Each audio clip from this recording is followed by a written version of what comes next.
እዚህ ሰፈር አየኋት። ምን? እርግጠኛ ነህ? አዎ እርግጠኛ ነኝ። አይቻት ነበር።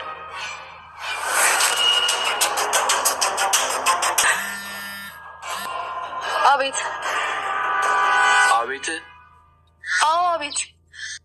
ዛሬ በግራ ጎንሽ አልተነሳሽም አይደል? መቼስ የዛሬ ቆጠራችን ረስተሽው ባልሆነ። አልዘነጋሁትም፣ በሰዓት ይገኛሉ። ዛሬ ግን አወራረሽ ደስ አላለኝም። ልዑል አሁንም በኢዛና እጅ ይሸነፋል። ኢዛና ገደብ የሌለው ፍላጎቱ አሁን ላይ ልዑልንም በማሸነፍ ውስጥ ገብቷል። ልዑል በወንድሙ ጉዳይ በጣም ደካማ እንደሆነ ስላወቀ ብቻ ኢዛና በአንዱ ሲያሸንፈው አንደኛ ሌላ ነገር እያመጣ ይገኛል። አሁን ላይ ግን ሁሉም ነገር እየደረሰበትና አሁንም አልሸነፍ ባይነቱንም ቀጥሏል። ልዑል የማይሸንፈው ነገር ግን በወንድሙ ከመጡ ሁሉም ነገር ማብቃት እንዳለበት የሚያውቀውን ልዑል አሁን ላይ ሁሉም ነገር ኢዛና ቁጥጥሩ ስር ሊያስገባው ችሏል። አዳ ከአቤኒ ጋር ከተጣላበት ጊዜ ጀምሮ ሁሉም ነገር አቤኒ ጨልሞበት ነበረ። ግን ደግሞ አንድ በር ከተንኳኳ ጊዜ ነበረ አቤኒም በዛን ሰዓት በጣም ደንግጦና ምን ተፈጥሯል ብሎ አስቦ ነበረ። ግን ደግሞ ኢንስፔክተር ወደሱ ነበር ያመራው። ኢንስፔክተሩም አመጣጡ ወደና አቤኒ ቤት አንድ ፍንጭ እንኳን ካገኘው ብሎ ነበረ ያሰበው። ከዜማይ ጋርም ኢንስፔክተሩ ባወራ ጊዜ እሷን ፍቅረኛዋንም እና ደግሞ ጓደኛውም አዳ እንደሚመረምረው ነግሯቸው ነበረ። ጓደኛው አዳ ግን ምንም በማያውቀው ምናልባት እሱንም አንድ ፍንጭ እንኳን ከነ ሶስተኛው ሰው ጋር ያደርሰናል ብሎ ያስባል። ይሄ ሁሉም ነገር ለማጣራት የወሰነው ሶስተኛውን ሰው ጋር ያደርሰናል ብሎ የሚያስበው ከአዳና ከአቤኒ የሚፈልገው ኢንስፔክተሩ ብቻ መሆኑን ነው። ግን ደግሞ ዜማዬ የምትፈልገው ኢዛናንን በመከታተልና ወይም እድልን ያደርሱናል ብላ ነው።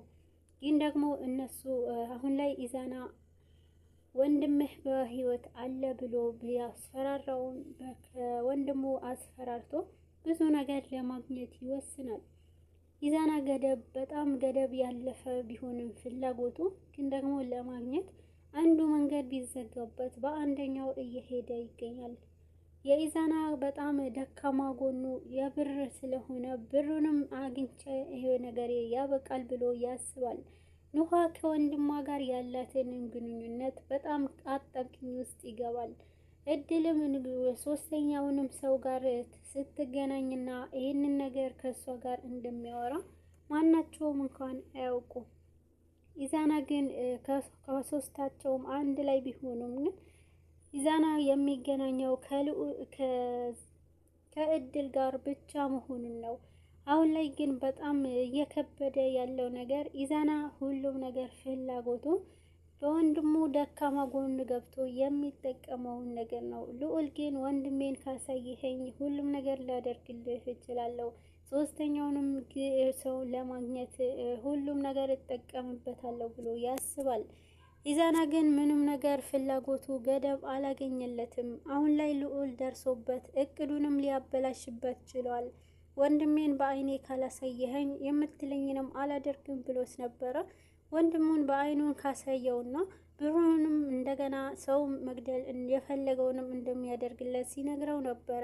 ግን ደግሞ ልዑልም ይሄ ባለው ሰዓት ነበረ ኢዛናም እንደማያደርግና የውሸቱ እንደሆነም ነበረ በውስጡም ስለሚያምን ይሄ ነገር ላደርግልህ አልችልም ብሎት። ግን ደግሞ ልዑልም ካላደረገለት ይህንን ነገር እንደማያደርግ ነግሮት ነበረ። ኢዛና ግን ፍላጎቱ አሁንም ገደብ አላገኘለትም። አንደኛው መንገድ ዘግቶበት አሁን በቃ ልዑልም ይሄ ነገር ከጀመረ አያቆምምና አንድ መንገድ መፈለግ አለብኝ ይላል። በዚህ ሰዓት ነበረ አንድ ሀሳብ አምጥቶ እና ሌላኛውን ነገር የድምፅ ግጂ ነበረ ለልዑል ያሰማው። ወንድሙ ጉዳይ በጣም ደካማ እንደሆነ ካወቀ በኋላ ነው ይሄ ነገር የድምፅ ግጂው ሲሰማ አሁን ካላመንከኝ ወንድምህን ስቃይ ውስጥ ይገባል ይለዋል። በዚህ ሰዓት ልዑልም ወንድሜን እንዳትነካውና የፈለግከውን ነገር አደርግልሃለሁ ብሎታል። እና አሁን ላይ ደግሞ ሁሉም ነገር ብሶበት ይገኛል። አቤኔ ከአዳ ጋር ግንኙነታቸው እንደ መጀመሪያውም አልቀጠለም። አቤኔ ግን ምንም እንኳን አዳንም ቢያስከፋውም አዳ ግን በቤቱ ሁሉ ናውጣልኝም አለለውም ነበረና በቤትም ቁጭ ብሎ እየጠበቀው ነበር። ግን የቤት በተገናኙ ጊዜ እሱን ብቻ አልነበረም የተገናኘው፣ ኢንስፔክተሩም እሱን ሊወጣ ነበርና እንደውም መጣ ብሎ ጓደኛውንም ይነግረዋልና በዚህ ሰዓት አቤኔም ከተጠየቁት ጥያቄዎች ሁሉ ለአዳም ተጠይቆ ነበረ። ጥያቄውንም ሁሉንም ነገር ከመለሰ በኋላ መልሳቸው አንድ አይነት እንደሆነ ኢንስፔክተሩም ተረድቷል። አሁን ላይ ግን ወንጀሉንም ይፈጽማሉ ወይንም ከዜማዬ ጋር መጥፋት እጃቸው ይኖርበታል ብሎ አላሰበም። ኢንስፔክተሩ በራሱ መንገድ የፖሊስነትንም ግዴታውን እየተወጣ ይገኛል።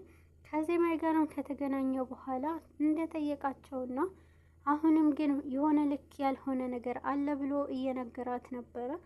ምክንያቱም እሱም ያስበውና በሆነ መንገድ የሆነ ስህተት እንደሰራ እራሱም ያውቀዋል። ግን ደግሞ ወደ ሶስተኛውንም ሰው የሚያመራቸውን አንድ ፍንጭ እንደሚያገኝ እርግጠኛ ሆኖ ነው። ግን ደግሞ ዜማዬ አሁንም በናፍቆት የአቤኔም ናፍቆት እንዳለባት ነው። ስለ አቤኔም ጥሩነት መስማት እንደምትፈልግ ለኢንስፔክተሩም ስትጠይቀው ነበረ። ኢንስፔክተሩም እሱም ተረቷትና ስለ እሱ ጥሩ ነገርም ሲነግራት ነበርና አሁን ላይ ዜማዬ በጣም ፍቅር ውስጥ ብትሆንም ግን ደግሞ አማራጯ ሶስተኛውንም ሰው ጋር መድረስ እንዳለባትና ከዛ በኋላ ሁሉም ነገር ማስተካከል እንደምትችል ታስባለች። ግን ደግሞ ሆኖም ይሄ ነገር እንደሚረፍድባት ነው። አጋጣሚ እንኳን አቤኔ በሆነ መንገድ ድጋሚ ካገኛት እሷ እየቀለደችብኝ ብሎ እንደሚያስብ ነው። አሁንም አንድ እንኳን ጫፍ ካገኘ ጀምሮ ነበረ በህይወት እያለች እንዴት ሊሆን ይችላል? ስቃዬንም እንዴት ይህንን ዝም ብላ ልታይ ትችላለች? ብሎ በውስጡ በጣም ተጎድቶባታል። አሁን ግን ይህንን በህይወት መኖራንም ካወቀ አንድ ጊዜ እንኳን ሄዳ ቀርባ ካልተናገረችው በእርግጠኝነት አቤኔም በጣም ዜማዬንም ይቀየማታል ይመስላል። ግን ደግሞ ሁሉም ነገር በእቅዳቸው መሰረት ለማድረግ ይስማማሉ። ሶስተኛውንም ሰው ለማግኘት እድልን እና ኢዛናንም እንደሚያገኙ ኢንስፔክተሩም እንደሚከታተላቸው ሲያወራ ነበረ። ኢንስፔክተሩም ሶስተኛውንም ሰው ጋር እንዲያደርሳቸው የሚችለውን ነገር ኢዛና መሆኑንና ሁላቸውም ቀስ በቀስ በእግራቸው እየተከታተለ እንደሚያገኛቸው ያስባል። አሁን ላይ ልዑል ከምንም በላይ በወንድሙ ጉዳይ በጣም ደክሞ ይገኛል። ወንድሜን አገኛለሁና የሰው ነፍስ አጠፋለሁ ብሎ ይወስናል። ውሳኔው ግን ትክክል እንዳልሆነ ነው። ምክንያቱም ዜማ የነበረች በሚያደርገው ነገር ሁሉ ከጎኑ እየሆነች ሁሉም ነገር የምታስቆመው። ይህንን ነገር ካደረገ ደግሞ እሱም ወንጀለኛ ይሆናል፣ ወንድሙንም አያገኘውም ማለት ነው። ግን ደግሞ ሳያደርግ በፊት ለኢንስፔክተሩም አንድ እርምጃ ሳይጓዝ በፊት መቅደም አለብን ብላ ዜማዬም ታስባለች። ኢንስፔክተሩንም አደራህን ግን እሱንም እንዳትጎዳው ብለዋለች።